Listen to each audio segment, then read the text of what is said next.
Good evening, friends. This is your friend Dr. Samir Chaukkar again, and as promised in this series of remedies, homeopathic remedies for autism, we are back again here after an introduction about autism and various homeopathic remedies. And the first remedy that we are going to talk today about is tuberculinum. And tuberculinum is a remedy par excellence for autism and ADHD and many behavioral problems of children. And we have used it in practice since so many years and for so many children, and with such astonishing results that it really is unbelievable that a child who is so hyperactive is at a moderate to severe level of autism can be reversed back because of this remedy. This remedy is not short of magic, and today we are going to discuss that remedy today. Okay, so when we start with tuberculosis, first of all, we see that they are very naughty and mischievous children. As soon as the child enters your clinic, as soon as this child enters your clinic, he is not sitting in one position. He's just moving here and there, trying to touch things here and there, trying to find out things, and he's just moving around. And the parents are really at their limits when they want to say, please sit down, but he will not listen to them. So one of the most naughty and mischievous child of Materia Medica is our tuberculum. At the same time, they are very obstinate and stubborn. They will not listen to their parents at all. The mother, the father, they are after him, and actually they are running after him. So what I see in my clinic is when I'm sitting in the clinic, the child enters first. The mother and the father enter behind, and they are running behind the child here and there. And the mother says, I don't know what kind of energy this child has. He has just a motor in his legs and he's just moving around and he's not tired at all, doctor. What to do now? So, this naughty, mischievous, restless, hyperactive child. What is the cause of this restlessness? The cause of the restlessness in this child is discontent. He's basically internally discontent. He's not satisfied. He himself doesn't know what he wants. So, as we said, he's one of the most naughty and the mischievous child, obstinate. They are quite destructive also. As soon as they enter into the clinic, they find out something, they break something. They know one of the child who entered my clinic, I was having a nice, kind of a nice piece on my table, which was presented to one of my patients by one of my patients, and he picked that up and just threw it on the ground. He knew that it is really very precious for me, and I was trying to keep it somewhere, and he saw that and he just picked it up and threw it on it. So this destructiveness, intentionally destructive, is very important, Dr. On the other hand, when when the parents are saying something, don't do this, he will do the same thing and he will do exactly the opposite. And that the symptom is contrary. So you see a lot of restlessness in the child, you see a lot of contrary behavior. He impels to touch the things. He has a impulse to touch the things, just like sulfur. He wants to know what these things are, but it is not of curiosity. He wants to touch them in order to pick them up and to throw them. Playful desire to play is seen in these children. They are always running around. They will not sit in one place for a long time, and at the same time, even they will not play with a single toy for a long time. One toy, within 2 3 minutes he will break something, he will go to another toy. So he's basically a discontented child. Okay. So wants constant change, likes to travel and wander. So what you see in your clinic is that he just wanders around and travels around, wants to explore the world. Even at the level of jobs, when these children grow up and when they still have this autistic or ADHD spectrum in them, they are continuously changing jobs. As I've told you, they are intentionally destructive and malicious, which is written by Vitulkas also. He breaks your prized possessions, break things desired to, throwing things around, throwing things at parents whenever they get angry, and even without anger. I have seen so many children, tuberculum, they are not angry, but they have a tendency to throw things. Temper tantrums. These are the children who the parents are going to say that when they take the children to the mall, they are just lying down on the ground and throwing temper tantrums, kicking and shouting and yelling. But at the same time, they are enjoying life to the fullest. They are quite adventurous, they are rash, they are audacious, they like speed, they will always like to drive the bike very fast. They don't care about accidents. They just want adventures, right? A very important thing of tuberculosis is they cannot be restrained, and every time they are restrained or oppressed by anybody, maybe a parent, maybe the mother, or maybe the father, they become really violent and they become really defiant. So there's a lot of defiance in tuberculosis. At the same time, they have got fear of tunnels, fear of narrow places. There is a lot of wandering. There is no destination. They like the wind on the face when driving a bike or a car. One of my autistic child, a patient of mine, when I asked the father, what does he like to do? He says that he always pulls me and takes me in on my bike, and he likes whenever I'm speeding the bike, he really likes it. One of the patient told me that my child always looks out of the window and likes the air or the wind coming on his face. This is what tuberculosis likes. There's a lot of fear and disgust and malice towards animals, especially furry animals like cats and dogs. So remember, there is a fear. It's not liking. We have many drugs who like animals. Tuberculosis does not like animals. They have some kind of disgust, and even they can be malicious and vindictive towards animals. Not exactly cruel like anacardium, but they can be malicious and vindictive towards animals. So this question is very, very important when a child sits in front of you or when a child of tuberculum is in front of you. Ask how does he react with animals.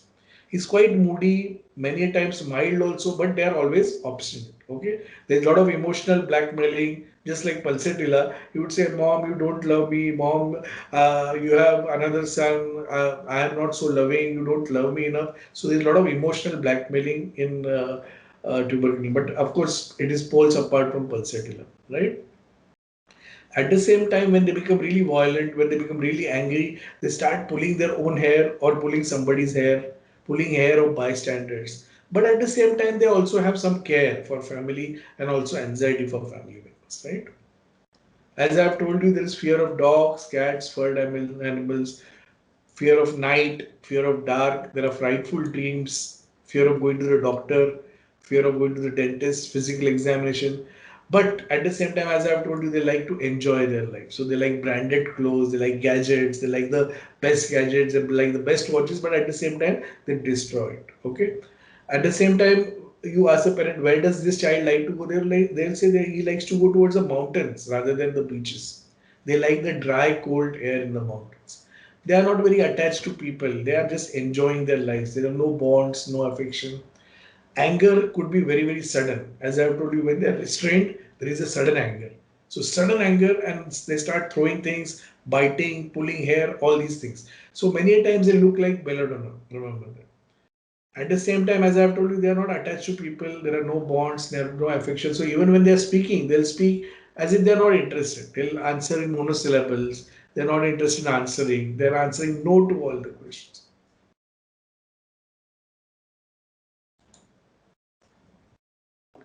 They also don't want medicines. Remember that. They don't want to be given the medicines. Their mood is always repulsive. There's a lot of rage and fury, rashness in behavior. At the same time, they could be teasing others, inciting others, just like higher selves. Contrary to parents, we have already talked of. They do exactly opposite. The mother says that when I tell him don't do this, he will do this only. He will do exactly opposite of what is told to him. So there is self-control lost with parents. There is no self-control at all. Washing aversion too, they don't like to take bath. So many a times they would appear to us like sulfur. Purposely troubling the parents, destructiveness which is intentional, beating heads with fist. I had one patient who was always doing this, beating heads with fist, striking head on the wall, abusive towards parents. This is very, very important in tuberculosis. As I have told you, they don't want to be controlled or restrained, but they are quite innovative also.